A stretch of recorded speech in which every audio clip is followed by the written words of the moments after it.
on how people are using it today, and maybe they don't realize that this is AR, that this is augmented reality, that there's machine learning. We like to take all of that complex kind of technological jargon and make it a lot simpler, and make it easy for people to use and fun. And we've been doing that for over 10 years now. And you see the product and the results that we get here, right? And I'm sure many of you maybe have tried these experiences yourself and have fun with them.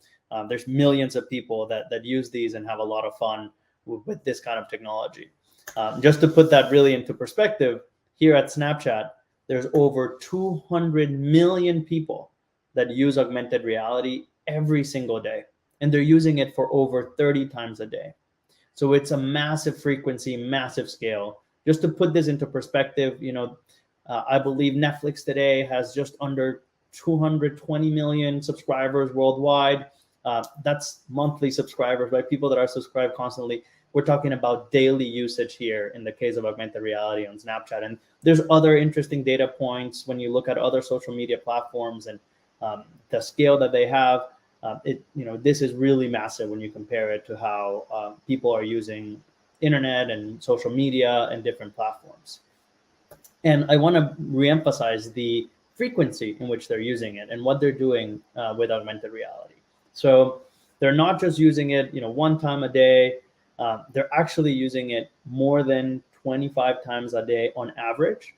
So in total, there's 6 billion people interacting with AR lenses on Snapchat every single day, right? So it's a massive, massive number. 200 million people use it every day, 25 times per day. We have 6 billion times a day of AR playtime. So it's really, really massive.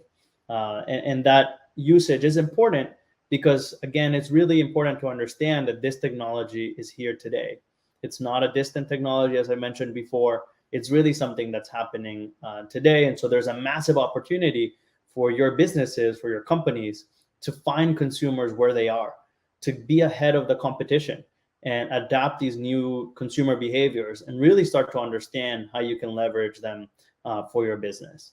And just to clarify again, this is just on Snapchat. This is just on our application. People are using augmented reality also outside of Snapchat in many other apps in many other ways. And so this is not just a solution for Snapchat. This is not just a technology that only lives in Snapchat. In fact, it lives, in many other channels and platforms. And that's why it makes it really important for companies to understand how you can leverage it. And here at Snap, we're thinking about how we can extend the technology beyond just Snapchat. And so we're starting to partner with companies to be able to bring augmented reality to their own applications and to their own channels. Here you see two great examples of that. The first one is with Puma, and directly into their app, our technology is powering their augmented reality product try-ons. So you can try new Puma sneakers thanks to the Snapchat AR technology. And similarly, on Samsung phones, directly in the default camera app, you're able to activate Fun Mode, which again is powered by Snap AR technology to be able to give users a more fun experience in Samsung's camera app. So a lot of exciting use cases.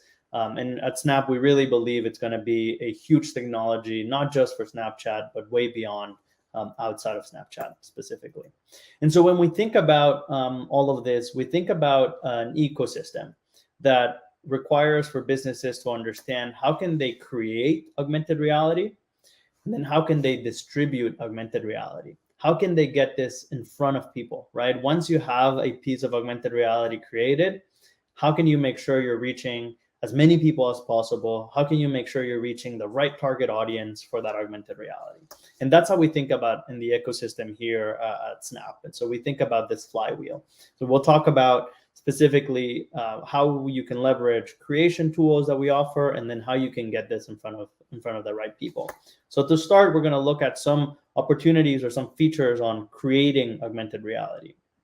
And just off the bat, I'd like to say that it seems like this might be very complex, very costly, that it might take a long time to do so. And that was true maybe 5-6 years ago. But today at Snap, we've done a lot of work to make this really, really easy for businesses